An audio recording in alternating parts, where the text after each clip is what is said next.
सबको जय मसीह की।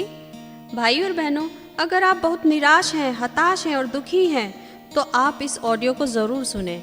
मेरे प्रिय भाइयों और बहनों, हमें जीवन में किसी भी निराशाजनक परिस्थितियों में हताश नहीं होना चाहिए। हिम्मत से हमें अपनी ज़िंदगी को आगे बढ़ाना चाहिए।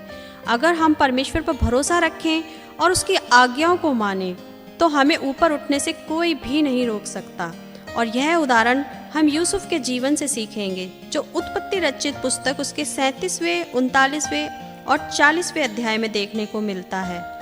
याकूब के 12 बेटे थे और याकूब राहेल के बेटे यूसुफ से बहुत प्रीति रखता था।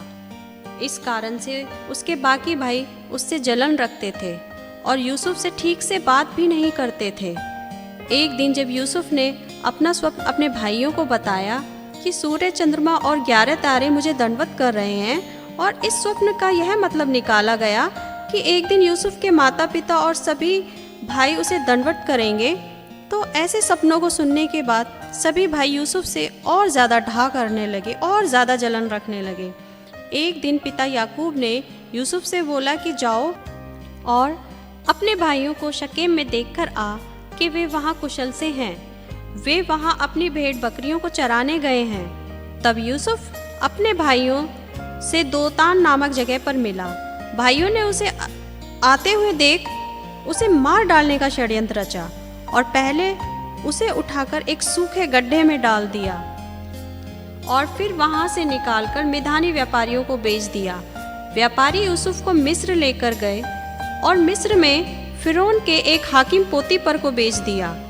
जब पोतीपर ने यह देखा कि परमेश्वर का अनुग्रह यूसुफ के साथ है, तो यूसुफ को अपने घर का और अपनी सब संपत्ति का अधिकारी बना दिया, जिसकी यूसुफ देखरेख करता था। फिर जब पोतीपर की पत्नी की बुरी नज़र यूसुफ पर पड़ी और यूसुफ ने पोतीपर की पत्नी की बात ना मानी, तो उसे धोखे से पकड़कर उस पर झूठा इल्ज़ाम लगवाकर जेल में डाल दिया गया। बंदी गृह में भी कैदियों को यूसुफ के हाथों में सौंपा गया। एक दिन मिस्र के राजा ने स्वप्न देखा और उसके सपनों का मतलब कोई भी पंडित या ज्योतिषी नहीं बता पा रहे थे। राजा के दरबार में एक पिलानेहारों का प्रधान था जो यूसुफ के साथ जेल में था।